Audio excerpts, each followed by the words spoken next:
sa cafe.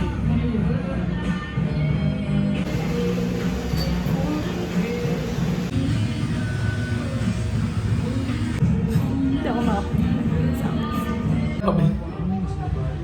Hindi video to. Hey. Dito na sila. Tiyanan. Mìm siya ba? Oo, isang... Kailan? Butal pa na siguro.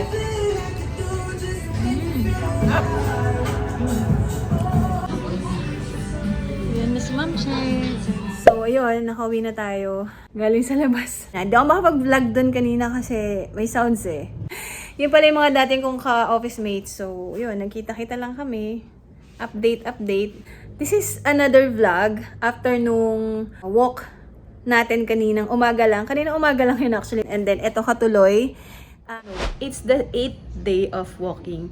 Tinanghali na kami ngayon, kung nakikita nyo. Ayan, maliwanag na. 12:33 na. Hindi tayo nakapaglakad ng maaga kanina kasi may meeting si Nomar. Pero okay lang kasi wala namang oras yung lakad natin eh. As long as dire-diretso and flexible naman yung time natin. So, it's not advisable talaga to walk ng gantong oras. Kasi tingnan nyo naman ang init, di ba? So, baka hindi tayo maka 10,000 steps ngayon. As expected. Siguro mga 5,000 lang. Pag-post ko siguro ito. Wala last option na post ko. Ay, hindi pwede na. Hello guys.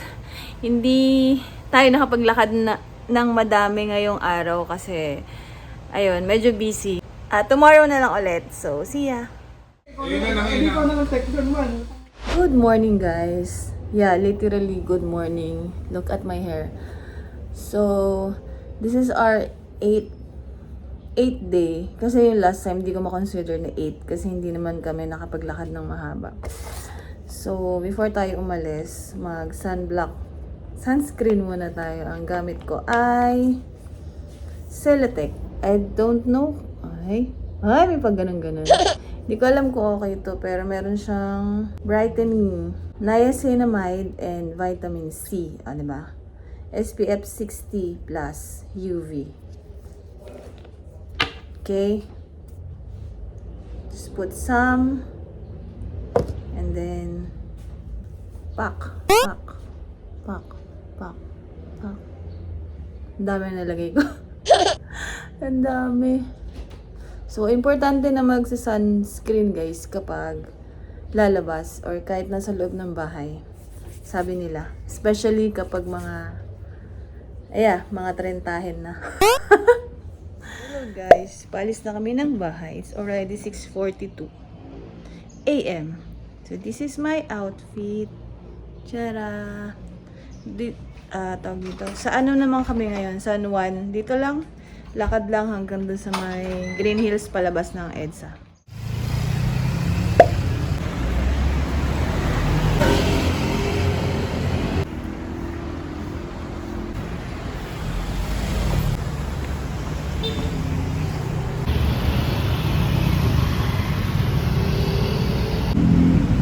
Dito pala yung mga luxury cars.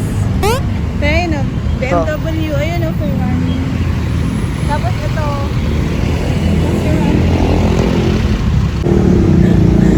ang init na. So guys, nandito na kami sa EDSA. Ang daming tao, alas 8 na pala ng umaga. Yung mga tao dito papasok na. Tapos kami, pa-counterflow. Ginugulo namin sila. Ayan guys, so nakita nyo, 10,000 steps. Okay? Nakita nyo naman, naka 10,000 steps na tayo. So, target goal, uwi na tayo. Siguro magja-jeep na lang kami pa uwi. Pagod na. It's currently past 8 o'clock na. So, nagsimula tayo ng 6:40, 7:40. Mga 1.5 hours tayo naglahan. Guys, nagluluto nga pala ako ng okoy. Ang ingredients nito is patatas, kalabasa, carrots, sibuyas, bawang.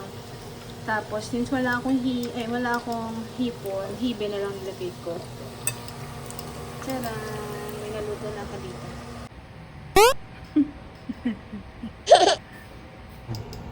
Yan.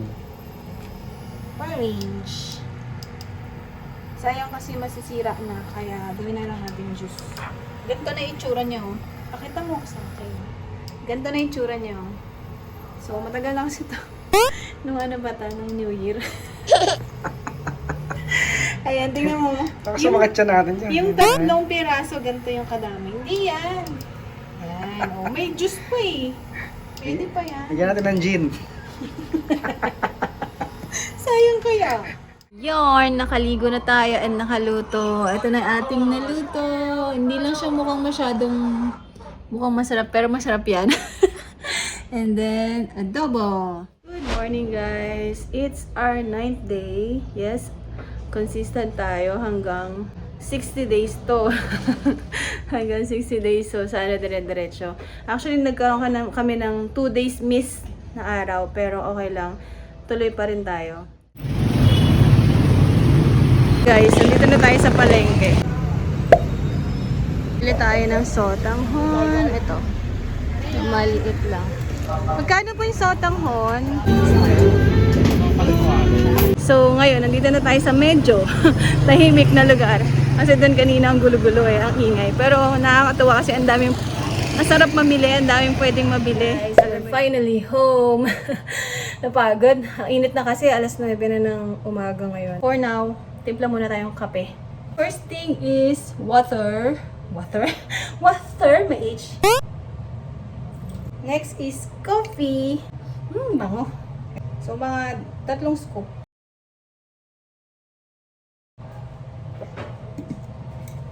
Okay. And then brewed. Brewed? And then brew. Brew.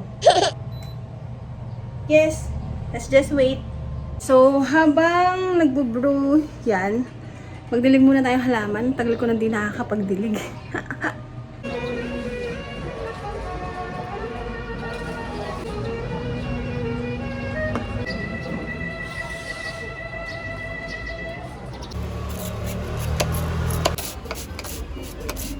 Okay na yung coffee natin. Lagyan na natin ng milk. So okay na to. Ang hirap pa. Isa lang kamay ko. Nilagyan ko na ito ng sugar kanina. So mag-haul tayo ng pinamili natin kanina. Ito. Tcharan! Sa palengke. So bumili ako ng sotanghon. 12 pesos. Yeah. Lalagay ko to sa Baguio beans and giniling. And then, bumili si Nomar ng munggo. And then, pansit. Ang dami kasing bumibili kanina. So, inisip namin baka masarap. Kaya bumili din kami. Gaya-gaya. And then, lastly, is puro pagkain. Ito, yung tingin ko na durog-durog na to. Ay, hindi pa. Ano? Kutsinta. Ang sarap nito, guys. Hindi ko alam kung ano nilalagay nila na brown. Hindi naman siya peanut butter. Pero para siyang sugar na nilusaw. Tapos nilagyan ng gatas. And then nilagyan nila ng niyog. Tapos ito pala, bumili rin ako ng dito sa buhok. Tagal ko na gusto bumili nito. 20 pesos. Ito palang kutsinta, 25 pesos. Di ba? Yun lang. Hello guys. Nagluluto pala ako ng spaghetti. Tcharan! Dadali namin ito mamaya papunta doon sa aming gala. Birthday kasi ni Charles, so kailangan may spaghetti. Ayan, nakaayos na ako. So, gagala na naman kami. It's Friday. Kanina umaga, naglakad tayo. Birthday ni Charles ngayon. Happy birthday, Charles. I don't know kung ngayon ba or bukas. And siguro itong birthday ni Charles na pag-alis namin, the next vlog na lang. So, puputulin na natin yung vlog ngayon. See you on my next vlog, guys. Bye!